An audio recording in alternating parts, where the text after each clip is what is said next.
Hello friends, the kitchen Marathi recipes या चॅनलमध्ये आपले स्वागत आहे। आज आपण पाहणार आहोत सोयाबीन कबाब।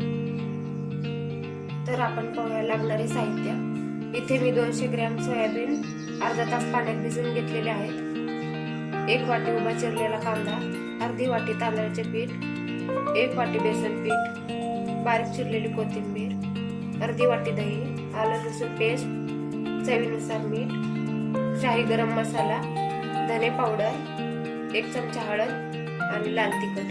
प्रथम आपण हे सोयाबीन भिजत घातलेले यातील पाणी आपण थोडे थोडे सोयाबीन घेऊन असे पिळून काढायचे आहे। सोयाबीन मधील पाणी काढून झालं आहे। आता हे आपण मिक्सर मधून दळून घेऊया।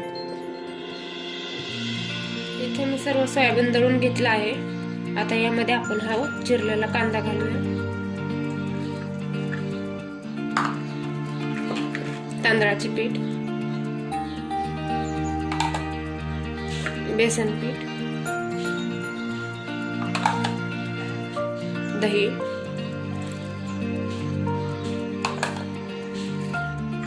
आलं लसूण पेस्ट, कोथिंबीर,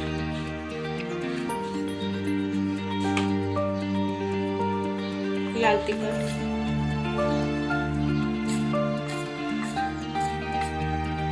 हळद, धने पावडर आणि गरम मसाला।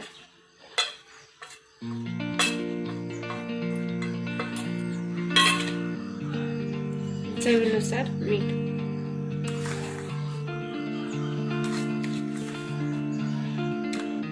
आता हे मिश्रण आपण एकजीव करून घेऊया।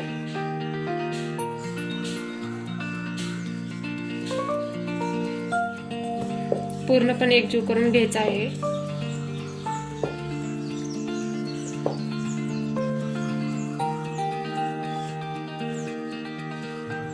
हे मिश्रण पूर्णपणे एकजीव झालेलं आहे। आता याचे आपण कबाब बनवून घेऊया।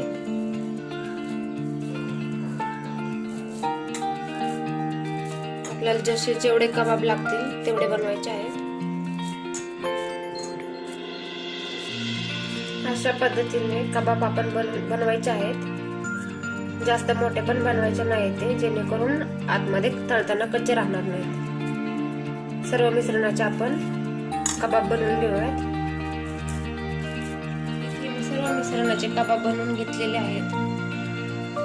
आता कढईमध्ये तेल गरम करून आपण हे थोडे थोडे कबाब कढईमध्ये टाकून तळून घेऊयात। यामध्ये आपण कबाब थोडे थोडे करून टाकून तळून घेऊयात। हे कबाब मध्ये मासे उतरवून घ्यायचे आहेत, जेणेकरून आतमध्ये कच्चे राहणार नाही।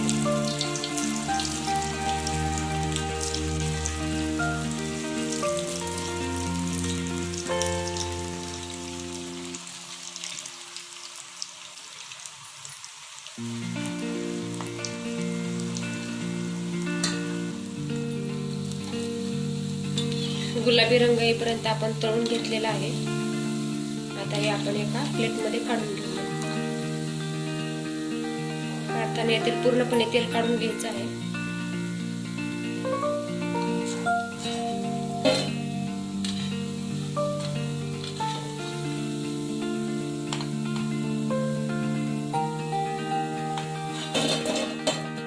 अशा प्रकारे आपले सोयाबीनचे खमंग कबाब तयार आहेत। हे कबाब लहान मुलांपासून मोठ्यापर्यंत सर्वजण आवडीने खातात। तरी तुम्ही ही रेसिपी अवश्य करून पहा आणि आपल्या चॅनलला लाईक व सबस्क्राईब करायला विसरू नका। धन्यवाद।